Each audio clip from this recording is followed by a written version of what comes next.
Hello guys, कैसे हैं आप लोग। Welcome back to my channel. आज की इस वीडियो में मैं आपको टाइम पेट्रोल बॉर्न का सीजन 2 एपिसोड 11 एक्सप्लेन करने वाला हूँ। इस एपिसोड का नाम है the ruin submerged in rain. अब बॉर्न स्कूल से घर वापस आ रहा होता है और उसके प्रीवियस मिशन में जो उसे बॉल जैसी चीज दिखाई दी थी और कुछ टाइम पेट्रोल एजेंट्स दिखाई दिए थे, उसके बारे में सोच रहा होता है। अब बॉर्न के पास गेलर का कॉल आता है जो कि उसको नए मिशन के बारे में बताने वाला होता है। अब बॉर्न उस बॉल जैसी चीज और टाइम पेट्रोल एजेंट्स उसे दिखे थे उसके बारे में गेलर से पूछता है और गेलर अब यहाँ पे बहुत ही शॉकिंग चीज बताता है कि जो स्पेस टाइम टीयर है, रीम उसका इन्वेस्टिगेशन कर रही थी और अब रीम भी गायब हो चुकी है। और वो ये भी बताता है कि ये जो स्पेस टाइम टीयर फिनोमेना हो रहा है ये इस मिस्टीरियस स्फीयर की वजह से हो रहा है। इस मिस्टीरियस स्फीयर की वीडियो रीम ने रिकॉर्ड कर ली थी और जब बॉर्न इस वीडियो को देखता है तो वो समझ जाता है वही बॉल जैसी चीज है जो उसे दिखी थी। गेलर इस स्फीयर से रिलेटेड टेक्निकल चीजें बताने लगता है तो मैं बहुत ज्यादा डिटेल में नहीं जा रहा हूँ। घूम फिर के वो यही बताता है कि इससे दुनिया तबाह हो सकती है। गेलर ये भी बताता है कि जो रीम की कोवर्कर थी रोसा, वो अभी भी गायब है। बॉर्न गेलर से डिमांड करता है कि वो भी स्पेस टाइम टीयर का पता लगाने और रीम को ढूंढने के लिए जाना चाहता है, लेकिन गेलर उसे इसकी इजाजत नहीं देता और इस वजह से बॉर्न थोड़ा निराश हो जाता है। अब बॉर्न, यूमिको और बुयोयोन अपने मिशन पे निकल जाते हैं। बॉर्न इस पूरे स्पेस टाइम टीयर वाली घटना के बारे में सोच रहा होता है और यूमिको उससे पूछती है कि वो किस बारे में सोच रहा है,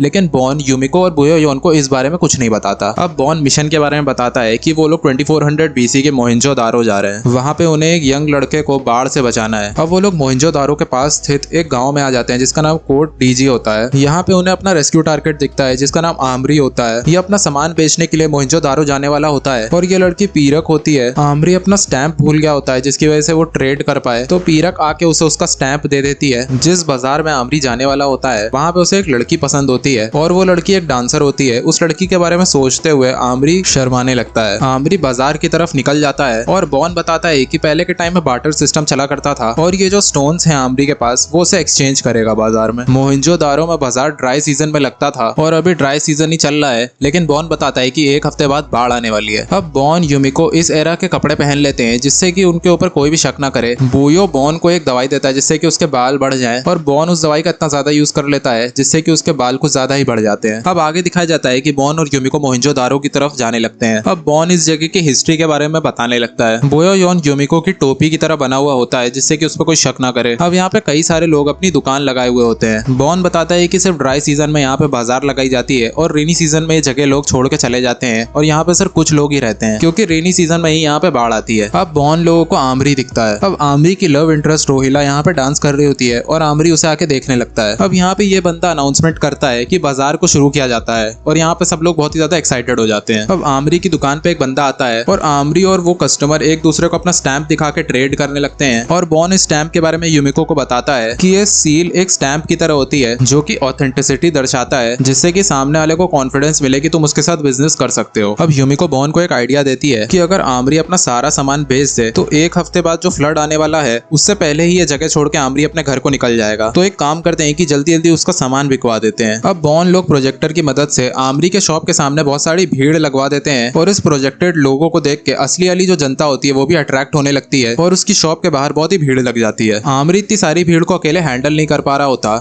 तो बॉर्न और यूमिको उसका हाथ बटाने लगते हैं। आमरी खुश हो जाता है और उनका धन्यवाद करने लगता है। अब यहाँ पे हमें रोहिला को दिखाया जाता है जो कि दूर से आमरी के ऊपर नजर रख रही होती है। रोहिला और उसके साथ ये जो आदमी है ये लोग आमरी के अगेंस्ट कुछ साजिश रच रहे होते हैं। अब शाम हो चुकी होती है और आमरी बॉर्न और यूमिको को उनकी मदद करने के लिए खूब सारे फल देता है। बॉर्न और यूमिको ये मील एंजॉय करते हैं और अब अगली सुबह बॉर्न थोड़ा नींद में होता है, वो बाथरूम की तरफ निकल जाता है। अब बाथरूम से आने के बाद बॉर्न आसपास की मार्केट एक्सप्लोर करने लगता है और इस बाजार में उसे एक बॉल जैसी चीज दिखती है जो कि same to same mysterious sphere की तरह दिखने में होता है। बॉर्न इस बॉल को अपने साथ ले आता है और हेडक्वार्टर्स वालों से इस बॉल का पता लगाने को पूछता है कि ये क्या चीज है और ये कब और कहां बनी है। आमरी अपनी शॉप खोलने में आज बहुत ही लेट हो गया होता है और अभी तक वो वहां पे पहुंचा नहीं होता। इस वजह से उसकी शॉप के सामने जितने भी कस्टमर्स होते हैं वो नाराज हो रहे होते हैं और यूमिको ये सिचुएशन हैंडल करने लगती है। अब यहाँ पे आमरी आ जाता है और वो रोहिला से मिलने गया था। यूमिको उससे शॉप ओपन करने को बोलती है और अब आमरी को रियलाइज होता है कि उसकी सील कहीं गायब हो चुकी है। यूमिको विज प्लेट के जरिए पता लगा लेती है कि आमरी का जो सील था वो रोहिला ने चुराया है और रोहिला ने ये सील इस ईवल बंदे को दे दी जो कि अपनी खुद की दुकान खोलना चाहता था। यूमिको आमरी को अपने साथ लेकर आती है और रोहिला और जो उसके साथ बंदा होता है उसे एक्सपोज कर देती है। आमरी को जब पता लगता है कि रोहिला ने उसकी सील चुराई थी तो वो बहुत ही ज्यादा शॉक हो जाता है। रोहिला के साथ जो बंदा है वो आमरी से लड़ता है। युमिको टाइम कंट्रोलर का यूज करती है और आमरी उससे जीत जाता है। अब फाइनली आमरी अपनी दुकान खोल पाता है। युमिको कहने लगती है कि पता नहीं बॉन कहाँ गायब हो गया। अब बॉन रीम के बारे में पता लगाने के लिए मोहिंजोदारो के और 100 साल पीछे के टाइम में जाने लगता है। यहाँ पे बहुत तेज बाढ़ आई हुई होती है और यहाँ पे कुछ लोग ऐसे भी होते हैं जो बाढ़ में फंसे हुए होते हैं। बॉन को यहाँ पे स्पेस टाइम टीयर दिखता है। बॉन स्पेस टाइम टीयर के बारे में हेडक्वार्टर्स वालों को बताने के लिए इसको स्कैन करने लगता है। इस स्पेस टाइम टीयर के पास में बॉन को एक हैंडलिंग यूनिट की टाइम बोर्ड दिखती है और उस बोर्ड के पास में उसे यह बड़ा सा मिस्टीरियस स्फीयर दिखता है और इस स्फीयर में से रीम की आवाज आ रही होती है जो कि मदद मांग रही होती है कि कोई मेरी आवाज सुन सकता है, मुझे बचाओ। बॉन रीम को रिप्लाई देता है कि मैं बॉन बोल रहा हूँ, मैं तुम्हें सुन सकता हूँ। और रीम उसे बताती है कि वो इस डायमेंशन बॉल के अंदर फंसी हुई है। अब ये बॉल हवा में उड़ने लगती है और जो बाढ़ में फंसे हुए लोग थे वो भी इस बॉल को देख के सरप्राइज हो जाते हैं। अब बॉन के पास युमिको का कॉल आता है और वो और बुयो बॉन को बताते हैं कि उनका मिशन कंप्लीट हो गया है और आमरी अपने घर जा रहा है। और वो लोग बॉन से ये भी पूछते हैं कि बॉन आज कहाँ था पूरे दिन। बॉन जो भी उसके साथ अभी चल रहा होता है उसके बारे में वो बुयो और युमिको को कुछ नहीं बताता है। अब यहाँ पे बहुत तेज बाढ़ आने लगती है और इस बाढ़ में जो लोग फंसे हुए थे